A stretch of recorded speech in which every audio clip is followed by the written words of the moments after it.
I always thought birthdays were supposed to be safe. Not perfect, just safe.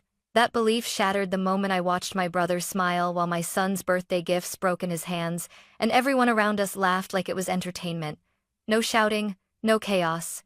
Just laughter filling the room while my 6-year-old stood there, frozen, trying to understand why his happiness was suddenly a joke. I didn't scream. I didn't rush forward.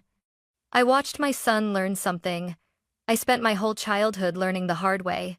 In our family, staying quiet was how you survived. My brother said it was just a joke. My relatives said I was overreacting. My mother said, "Let's not ruin the day."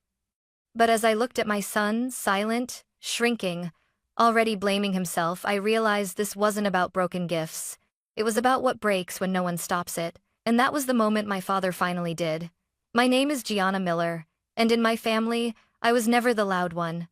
I was the one who learned how to read a room before I learned how to read a book. The one who knew when to speak and, more importantly, when not to. Keeping things calm was my role. Keeping things pleasant. Keeping things from falling apart. So, when my mother suggested we host my son's birthday at my parents' house, I told myself it was fine. "It'll be nice," she said over the phone. "Your father misses Ethan, and your brother promised he'd behave." That word behave made me pause. Ryan had never needed rules. He was charming, confident, the kind of man people excused before he even did something wrong. If Ryan crossed a line, someone else always redrew it for him. Still, I said yes, because saying no had always been harder. Ethan woke up before sunrise that morning. "Mom," he whispered, climbing onto my bed, his hair sticking up in every direction. "Is today really my birthday?" I smiled, brushing his hair back. "It really is," he beamed. "Do you think Grandpa will like the card I made him?" "I know he will," I said. Ethan loved making things with his hands, cards, drawings, little projects that took him hours of careful focus. He wasn't reckless. He wasn't loud. He felt things deeply, just like I did. As I wrapped his gifts, I found myself being unusually careful. Extra tape, thicker paper. I don't know why I did it. Maybe part of me already felt uneasy, like I was sending something fragile into a room that didn't know how to handle gentleness. In the car, Ethan held one gift bag tightly against his chest. "Uncle Ryan is coming, right?" he asked, eyes bright. "Yes," I said, keeping my tone neutral. "He makes jokes," Ethan said. "He's funny." I nodded, but my hands tightened on the steering wheel. My parents' house looked exactly the same as it always had. The same family photos lining the walls. The same couch where arguments were quietly swallowed. The same dining table where nothing uncomfortable was ever addressed directly. The smell of coffee and frosting hung in the air. My mother, Linda, rushed over the moment we walked in. "There's my birthday boy!" she exclaimed, pulling Ethan into a hug that lasted a second too long. "6 already. I can't believe it." Ethan smiled politely. My father, Thomas, waved from his chair at the head of the room. He didn't say much. He never had. He watched more than he spoke, which I'd always thought meant he didn't notice things. Now, I wasn't so sure. Relatives trickled in. Conversations overlapped. Laughter filled the room. Everything looked normal. Safe, even. Then the front door opened. "Did you miss me?" Ryan's voice cut through the noise instantly. He walked in like he owned the space. Sunglasses still on, confidence spilling out of him. No gift, no card. Just a grin and the assumption that his presence was enough. "There's my favorite nephew," he said, crouching down and ruffling Ethan's hair. "Wow, 6 years old already." Ethan laughed, a little nervously. "Hey," I said lightly. "Maybe let him open the gifts first." Ryan glanced up at me. "Oh, come on, Gianna," he said with a smile that felt dismissive rather than warm. "What's a birthday without a little excitement?" People chuckled. I forced a smile, reminding myself not to overthink. This was a celebration. I didn't want to be the difficult one. I never was. Ethan sat cross-legged on the floor as the gifts were brought out and stacked in front of him. His eyes widened with excitement, his hands hovering as if he didn't know where to start. "Go ahead," my mother urged. "Open them." Ethan looked up at me first, as if asking permission. I nodded. "Go on, sweetheart." Ryan leaned closer, watching intently. "Let's see what you got." he said. Something about the way he said it made my stomach tighten. I brushed the feeling aside. At that moment, I still believed this was just a birthday. I still believed adults knew where the line was. I still believed someone would stop things before they went too far. I was wrong. Ethan reached for the first gift slowly, like he was afraid the moment might disappear if he moved too fast. He peeled the wrapping paper back with careful fingers, folding each piece neatly beside him the way I had taught him. When the box finally opened, his face lit up. "A robot!" he gasped. "Mom, look!" He held it up proudly, turning it in his hands like it was something precious. It wasn't expensive. It wasn't rare. But to him, it mattered. Ryan leaned in immediately. "Let me see that," he said, already reaching for it. Ethan hesitated, just for a second, then handed it over. Ryan turned the robot around, bending the arms, twisting the joints. "Wow," he said loudly. "They really don't make these like they used to." "Ryan," I said, trying to keep my tone light. "Be careful." He smirked. "Relax." There was a sharp snap. One of the robot's arms bent the wrong way and came loose in Ryan's hand. The room went quiet, for half a second. Then someone laughed. It wasn't loud. It wasn't cruel on purpose. It was casual, dismissive, the kind of laugh people use to smooth over discomfort instead of confronting it. "Oh wow," my cousin said. "That didn't last long." Ryan chuckled and shrugged. "Cheap plastic." Ethan stared at the broken arm, his mouth slightly open. He didn't cry. He didn't say anything. He just froze. I stood up halfway from my chair. "Ryan, give it back." Ryan placed the robot on the floor in front of Ethan, the loose arm beside it. "Hey," he said, clapping his hands once. "That's life, buddy. Things break." I looked around the room. My mother laughed nervously. "Oh, kids don't even notice stuff like that." Ethan noticed.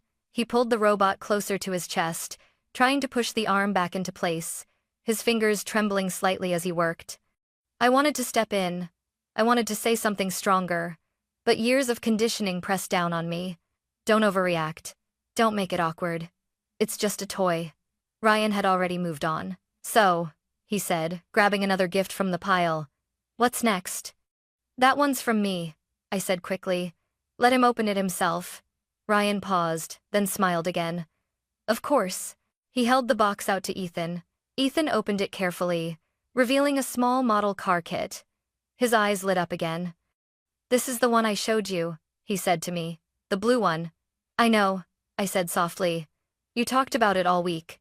Ryan lifted the car from the box, turning it over in his hands. "Wow," he said again. "This looks delicate." "Please," I said, my voice firmer now. "Let him hold it." Ryan raised an eyebrow. "Gianna, you're hovering." He loosened his grip just slightly. The car slipped. It didn't shatter. It didn't explode. It fell the way accidents fall quietly, believably. The front wheel popped off. Ryan laughed. "Oops." This time, the laughter spread faster. "Guess it wasn't meant to last," someone joked. "Kids need to learn not to get attached," another voice chimed in. Ethan didn't move. He didn't reach for the car. He didn't look at me. His shoulders slowly curled inward, like he was trying to fold himself smaller, like he was bracing for something worse. That's when I felt it. That cold, sinking recognition. I had seen that posture before, in mirrors, in old photos, in memories I spent years trying to forget. Ryan nudged the broken car toward Ethan with his foot. "Hey," he said lightly. "No big deal, right?" Ethan nodded. "Too fast." "Yes," he whispered. "It's okay." Something inside my chest cracked open. It wasn't the gifts. It was the lesson. That smiling through disappointment made adults comfortable. That silence was rewarded. That pain, when laughed at, didn't deserve space. "Ryan," I said, standing fully now. "Stop." The room quieted. Ryan looked up at me, amused. "Stop what?" "This," I said, gesturing to the floor. "This isn't funny." He laughed again, but this time it was sharper. "Wow, you're really going to turn his birthday into a lecture?" My mother sighed. "Gianna, don't make this a thing." I looked at Ethan. He was staring at the carpet, his hands clenched in his lap. He wasn't waiting for help. He was waiting for permission to disappear. And in that moment I understood something I hadn't allowed myself to see before. If I stayed quiet now, I wasn't protecting the peace. I was teaching my son how to survive harm by pretending it didn't hurt. And that was a lesson I refused to pass on. When I told Ryan to stop, I expected resistance. What I didn't expect was how quickly the room turned against me. He leaned back on his heels, hands raised like I'd just accused him of something outrageous. "Wow," he said, laughing. "You're acting like I committed a crime." No one laughed this time. But no one defended me either. My mother cleared her throat. "Gianna, sweetheart, he didn't mean anything by it." I turned to her. "Then why is Ethan shaking?" She glanced down, then away. "He's just tired." Ethan wasn't tired. He was holding his breath. I knelt beside him. "Hey," I said gently. "You don't have to say it's okay if it's not." His eyes flicked up to mine, wide and uncertain, like he was checking for permission. Then he looked at Ryan. Then at my mother. "It's okay," he whispered again. That was when I realized how deep this went. This wasn't one bad moment. It was a pattern, Ryan scoffed. "See? Even he's fine." I stood up slowly. My hands were shaking, but my voice didn't. "No," I said. "He's not fine. He's trying to make you comfortable." Ryan laughed. "You're projecting." I turned to the rest of the room. "Does anyone here think this is funny?" Silence. My cousin shifted in her seat. My aunt stared at her phone. Someone took a sip of coffee like this was all background noise. My mother sighed again, sharper this time. "Gianna, you're embarrassing everyone." That word hit harder than I expected. "Embarrassing?" I repeated. "Yes," she said. "You're making it uncomfortable." I let out a short, humorless breath. "It's uncomfortable because it's wrong." Ryan rolled his eyes. "Oh my God. You always do this. You take things too seriously." I stepped closer to him. "This is my son," I said. Not a punchline. Ryan's smile faded just a little. "You're raising him soft." Something inside me snapped, not loudly, not explosively, but cleanly, like a thread pulled too tight for too long. "I was raised soft," I said quietly. "And do you know what that actually meant?" Ryan didn't answer. "It meant I learned how to disappear," I continued. "It meant I learned that if I stayed quiet, people wouldn't hurt me more." My voice trembled despite my effort to keep it steady. "I won't teach him that." The room felt smaller suddenly, heavier. My mother stepped between us, her hands fluttering. "Please, let's not do this right now. It's a birthday." "That's exactly why we're doing this now," I said. Ryan laughed again, but it sounded forced. "So what, Gianna? You want an apology?" "Fine. I'm sorry the toys broke." He clapped his hands once. "Happy?" "No," I said. "I want you to stop." Ryan's face hardened. "You don't get to tell me what to do in this house." That's when I heard a chair scrape against the floor. Slow, deliberate. Everyone turned. My father had stood up. He didn't speak right away. He didn't rush. He simply straightened, adjusting his sleeves like he was preparing for something he'd known was coming for a long time. Ryan glanced over his shoulder. "Dad, you're not seriously getting involved in this, are you?" My father looked at him calmly. "I've been involved for years," he said. "I just didn't say it out loud." The room went silent. My mother froze. "Thomas." He raised a hand gently, not to silence her but to pause her. "Just a moment." He walked over to the gifts scattered on the floor. He picked up the broken robot arm, turning it over in his fingers. "This didn't break by itself," he said. Ryan shrugged. "It's cheap." My father nodded. "So is respect, apparently." Ryan scoffed. "You're really choosing her side?" My father looked at Ethan, then at me, then back at Ryan. "I'm choosing what's right," he said. Ryan laughed, but his eyes darted around the room now, searching for support. "You're all acting like I traumatized the kid." My father set the broken piece back down carefully. "You didn't traumatize him," he said. "You tested him." Ryan frowned. "What does that mean?" "It means," my father said slowly, "you wanted to see how much you could get away with." No one spoke. Even my mother was quiet now. Ryan opened his mouth, then closed it again. "This is ridiculous." My father took a breath. "What's ridiculous," he said, "is how long we've let this continue." He looked around the room, at the jokes, at the excuses, at the way everyone laughs so they don't have to step in. His eyes settled on me. I should have stepped in sooner. Something in his voice, regret, maybe made my throat tighten. Ryan shook his head. You're overreacting. My father didn't raise his voice. Sit down, he said. Ryan didn't. And for the first time in his life, he looked unsure. Ryan didn't sit down. He stood there with his arms crossed, jaw tight, like he was daring someone to challenge him. For most of his life, that posture had worked. People backed off. Conversations shifted. Consequences evaporated. My father didn't move. Ryan, he said again, evenly. This isn't a negotiation. Ryan laughed, but there was a crack in it now. What are you going to do? Ground me? A few people shifted uncomfortably. My mother opened her mouth, then closed it again. The room felt suspended, like everyone was holding the same breath. My father reached into the side pocket of his briefcase and pulled out a thin folder. That alone changed the air. He placed it on the table carefully, aligning it with the edge like he always did. Order mattered to him. Details mattered. He'd built his career on that. I didn't plan to do this today, he said, looking around the room. But you've left me no choice. My mother shook her head. Thomas, please. Not in front of everyone. He met her eyes. Everyone is already involved. Ryan scoffed. What is this, an intervention? No, my father said. It's accountability. He opened the folder. Inside were papers, bank statements, printed emails, notices with official letterheads. Nothing dramatic at first glance. Nothing anyone would clap at or laugh about. Ryan leaned forward slightly, curiosity cutting through his arrogance. You've been using shared family accounts? My father continued. For years.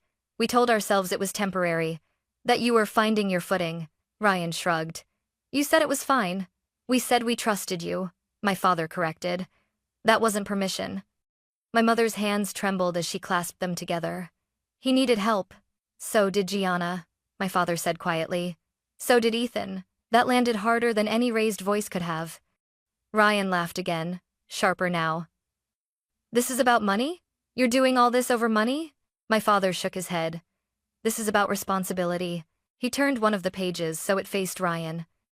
3 months ago, I spoke to a lawyer, he said. Not because of you, because I realized I hadn't done my job as a parent. Ryan's smile faltered. You went behind my back? I went ahead of the problem, my father replied. My stomach tightened. I hadn't known about this. Part of me felt relieved. Another part felt foolish for thinking I was alone in seeing what was happening. My father continued, his voice steady but heavy. I asked what my obligations were to my family, to my grandson, to myself. He tapped the paper. And what my options were. Ryan stepped back slightly. This is insane. Is it? My father asked. Because what I see is a grown man who believes there are no consequences. Ryan looked around the room, searching for support. Mom? My mother swallowed hard. Thomas, maybe we should talk about this privately. My father didn't look at her. We've been talking privately for decades. Silence followed. Ethan shifted closer to me, his small hand slipping into mine. I squeezed it gently, grounding myself. Ryan exhaled sharply. So what now? You're cutting me off? I'm setting boundaries, my father said. Something I should have done a long time ago. Ryan scoffed. You can't just— I can, my father interrupted calmly. And I have. He closed the folder. As of today, he said, you no longer have access to the shared accounts. Any financial support going forward will be structured, transparent, and conditional, or it won't exist. My mother let out a quiet sob. You're tearing this family apart. No, my father said. I'm stopping it from tearing a child down. Ryan's face flushed. This is unbelievable. My father turned to Ethan then, crouching slowly so they were eye level. I'm sorry, he said gently. You should have been protected. Ethan didn't speak. He just nodded, eyes wide. Then my father stood and faced the room again. And this, he said, gesturing toward the broken gifts, is where it ends. Ryan laughed, but it sounded thin. You think this fixes anything? It fixes the most important thing, my father replied. It tells him, he nodded toward Ethan, that adults are supposed to step in. Ryan shook his head. You're choosing her. I'm choosing responsibility, my father said. There's a difference. The room felt unbearably quiet. For the first time that afternoon, Ryan didn't have a joke ready. He looked at the folder again, then at my father. and I saw something new in his eyes. Not anger, not amusement, fear. Ryan broke the silence first. "This is a joke," he said, forcing a laugh that didn't quite land. "You pull out a folder, say a few serious words, and suddenly, I'm the villain?" No one answered. He looked around the room, waiting for someone, anyone, to smile, to nod, to rescue him the way they always had. No one did. My mother took a shaky step forward. "Thomas, please," she said. "He didn't mean to hurt anyone. This has gone far enough." My father turned to her slowly. "Has it?" She pressed her lips together. "He broke toys, that's all." "That's not all," my father said quietly. "It's what it represents." Ryan threw his hands up. "Oh my God, here we go. Another lecture." My father didn't flinch. When a child is hurt, and the adults laugh, that's not a joke. That's a message. Ryan scoffed. "You're acting like I threatened him." "No," my father replied. "You taught him something worse." The room felt smaller with every word. I felt Ethan's grip tighten around my fingers. He was listening. Every adult word. Every pause. "What did I teach him?" Ryan snapped. My father looked at Ethan again before answering. "That his feelings don't matter if they inconvenience others." Ryan opened his mouth, then closed it. "You're exaggerating." "Am I?" my father asked. "Then explain why he stopped speaking." Ryan glanced down at Ethan for the first time since the confrontation began.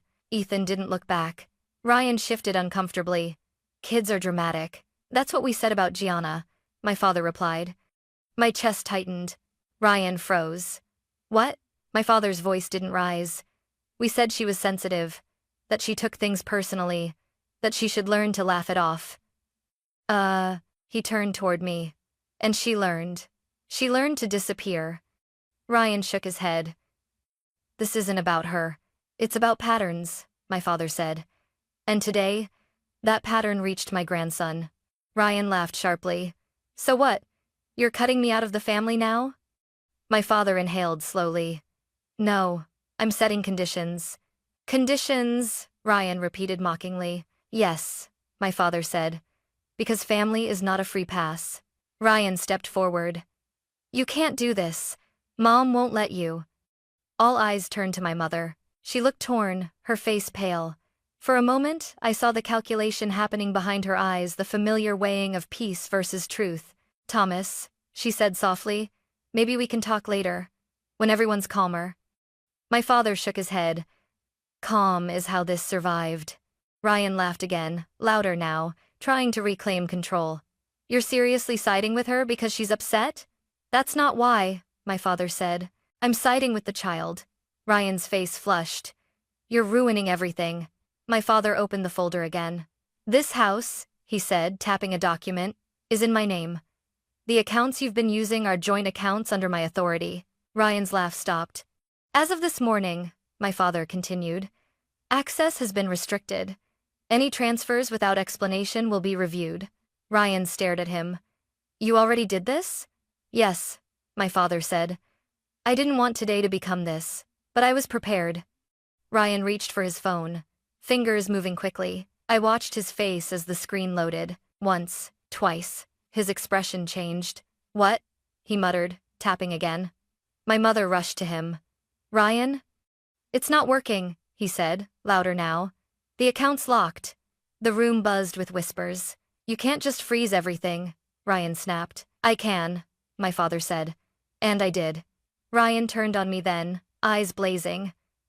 "This is your fault." I didn't step back. "No," I said quietly. "This is the consequence." He laughed bitterly. "You always wanted this. You always wanted to make me look bad." "I wanted my son safe," I replied. Ryan scoffed. "From what? A joke?" My father stepped between us. "You're done," he said. Ryan stared at him. "You don't mean that." "I do," my father replied. "Until you can acknowledge harm, there will be distance." My mother cried openly now.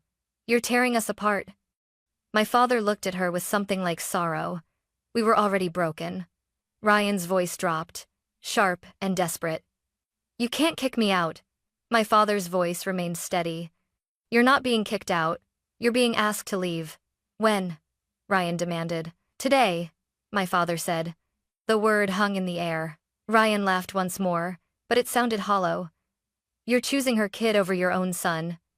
My father met his gaze. I'm choosing to be a better father than I was. Silence. Ryan's bravado cracked then.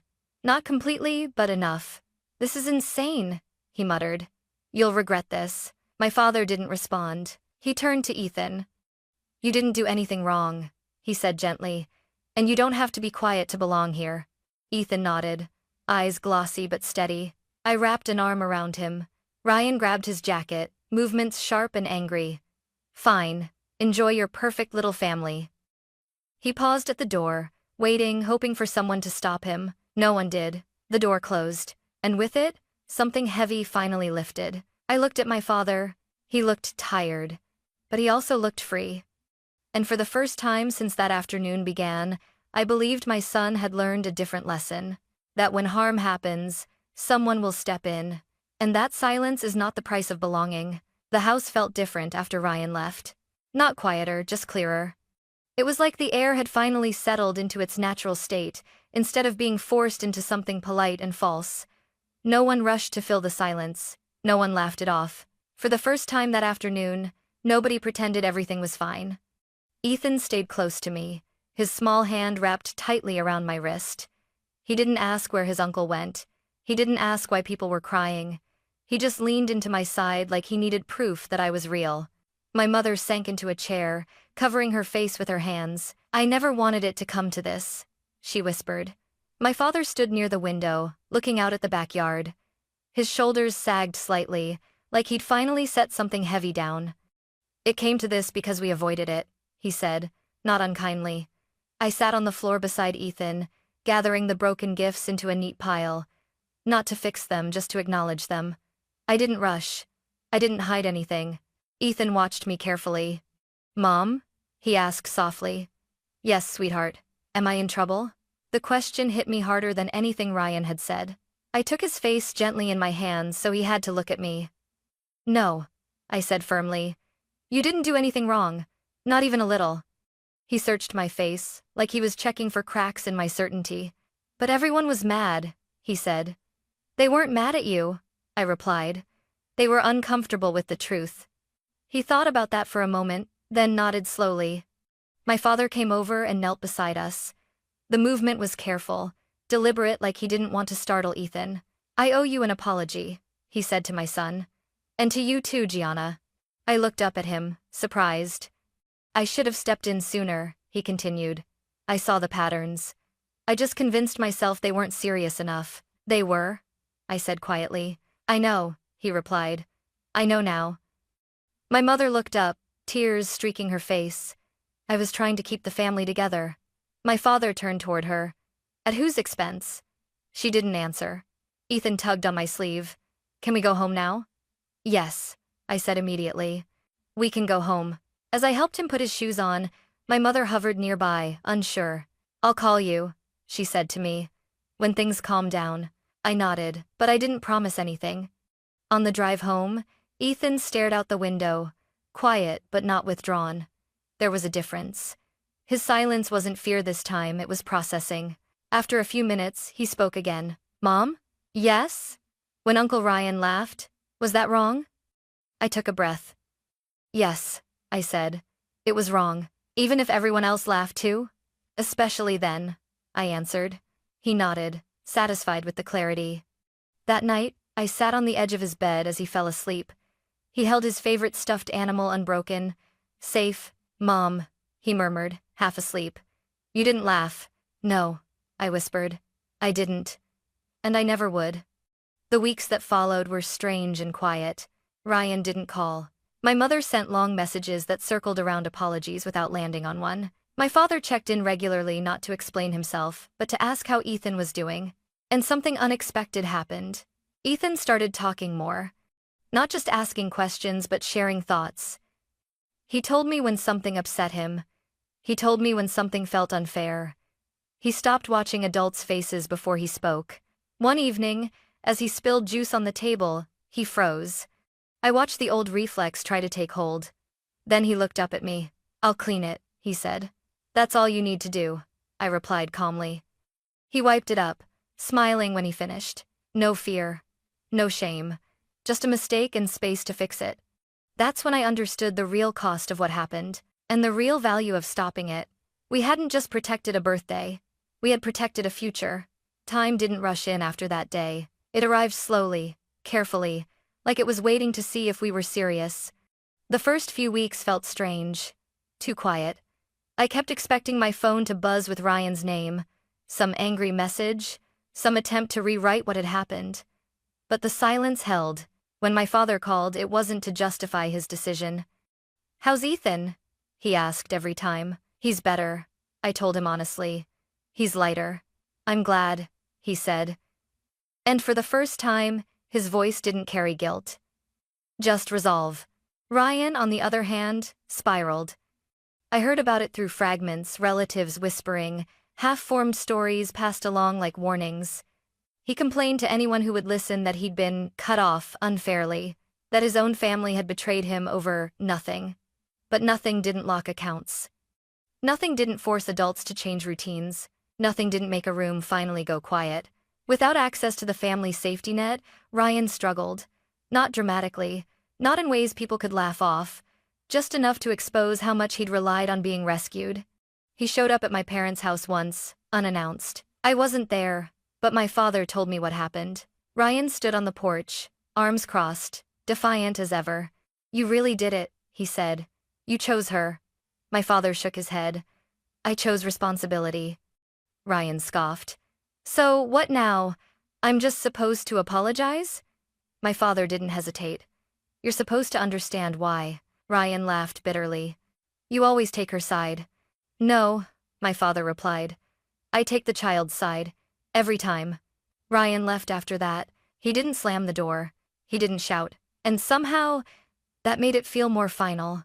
My mother tried harder than anyone to rewind time. She invited me to lunch, sent pictures from old albums, spoke in soft, nostalgic tones about how things used to be. "I just miss us," she said once, stirring her coffee endlessly. "I don't miss who we were," I replied gently. "I miss who we pretended to be." She didn't answer. I set boundaries I'd never set before. Shorter visits. Clear expectations. No minimizing Ethan's feelings. No, he didn't mean it. At first, she bristled. Then she adjusted. Not perfectly. Not all at once. But enough to matter. Ethan changed in ways that surprised me. He stopped hesitating before speaking. Stopped watching adults' reactions before finishing a sentence. Stopped apologizing for existing. One afternoon, a boy at the playground took one of his toys without asking. Ethan didn't freeze. He stood up. "That's mine," he said clearly. The boy handed it back, startled. I watched from a bench, my chest tight with something that felt like pride and grief mixed together. Later, in the car, Ethan said, "Mom, I didn't get scared." I smiled. "I saw." He looked thoughtful. "Is that because you stopped Uncle Ryan?" I took a moment before answering. "Yes," I said. "And because Grandpa did too." Ethan nodded. "I like that." One evening, my father came over for dinner. He helped Ethan with a puzzle, kneeling on the floor, patient and focused. "You know," he said quietly to me later, "I thought keeping the peace made me a good parent. And very selling one."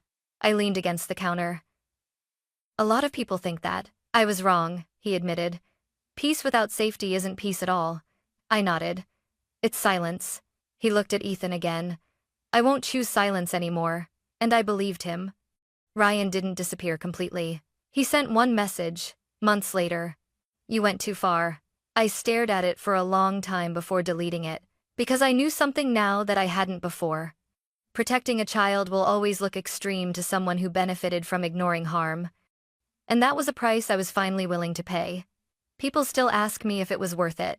They ask in careful voices, like the answer might be dangerous, like protecting a child somehow needs justification. I used to hesitate when they asked that question.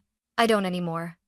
Because I see the answer every morning when Ethan walks into the kitchen without fear in his shoulders. When he tells me about his day without checking my face first.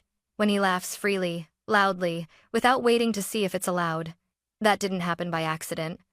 It happened because someone finally said, This stops here. For a long time, I thought keeping a family together meant enduring whatever hurt came with it.